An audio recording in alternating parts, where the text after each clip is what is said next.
جنگل کے کنارے ایک چھوٹا سا گاؤں تھا۔ گاؤں کے آس پاس کے جنگل میں بہت سے جنگلی جانور تھے، اسی لیے گاؤں کے لوگوں کے لیے درختوں پر چڑھنے کا علم ہونا بہت ضروری تھا تاکہ وہ جنگلی جانوروں کا سامنا کرنے پر درختوں پر چڑھ کر اپنی جان بچا سکیں۔ ایک بزرگ جو اس گاؤں میں رہتے تھے وہ درختوں پر چڑھنے میں ماہر تھے اور نوجوانوں کو تربیت دے رہے تھے۔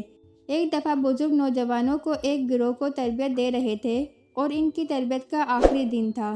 ان کے آخری امتحان کے لیے بزرگ انہیں ایک درخت کے پاس لے گئے جو لمبا اور ہموار تھا اور چڑھنا بہت مشکل تھا۔ بزرگ نے ان سے کہا، آج تمہاری تربیت کا آخری دن ہے۔ میں دیکھنا چاہتا ہوں کہ کیا آپ لوگ درختوں پر چڑھنے میں ماہر ہیں۔ اس لیے آج میں آپ کو اس درخت پر چڑھنے کا چیلنج دیتا ہوں، اور اگر آپ سب اس درخت پر چڑھنے میں کامیاب ہو جاتے ہیں تو آپ دنیا کے کسی بھی درخت پر آسانی سے چڑھ سکتے ہیں۔ وہ درخت پر چڑھنے کے لیے قطار میں کھڑے تھے۔ جب سب سے پہلے نوجوان درخت پر چڑھنے لگا تو وہ بڑی آسانی سے اس پر چڑھنے میں کامیاب ہو گیا اور پھر نیچے آنے لگا۔ جب وہ آدھے راستے سے نیچے اتر رہا تھا تو اس نے بزرگ کو چیختے ہوئے سنا، ہوشیار رہو، آہستہ نیچے آؤ، کوئی جلدی نہیں ہے۔ نوجوان نے بھی ایسا ہی کیا اور آہستہ اور احتیاط سے نیچے اترا۔ اس کے بعد تمام نوجوان ایک ایک کر کے درخت پر چڑھنے لگے۔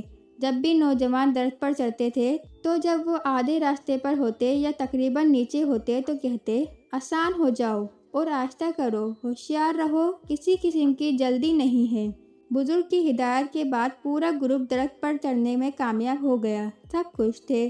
تھوڑی دیر بعد ایک نوجوان بزرگ کے پاس گیا اور کہا، بابا، آپ نے درخت سے اترتے وقت احتیاط کرنے کو کہا تھا، درخت پر چڑھتے وقت کیوں نہیں؟ اس درخت کے سب سے اونچی شاخ پر چڑھنا سب سے مشکل تھا، پھر بھی آپ نے ہمیں چڑھتے وقت محتاط رہنے کو نہیں کہا، لیکن جب ہم درخت سے آدھے یا اس سے کم راستے سے نیچے آ رہے تھے تو آپ نے ہمیں محتاط رہنے کو کہا، ایسا کیوں؟ بزرگ نے کہا، دیکھو، درخت کے سب سے اوپر کی شاخ پر چڑھنا بہت مشکل ہے، یہ میں جانتا ہوں، اور آپ بھی، اس لیے آپ میرے کہے بغیر پہلے سے ہی چوکس تھے۔ یہ سب کے ساتھ ہوتا ہے، کام کے آغاز میں سب احتیاط کے ساتھ آگے بڑھتے ہیں، لیکن چوکسی اور احتیاط میں کوتاہی تب ہوتی ہے جب ہم منزل کے قریب ہوتے ہیں۔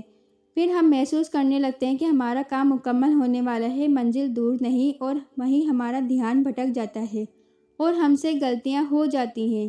اس لیے ہمیشہ یاد رکھیں کہ منزل کے قریب پہنچنے اور اصل منزل تک پہنچنے میں فرق ہے۔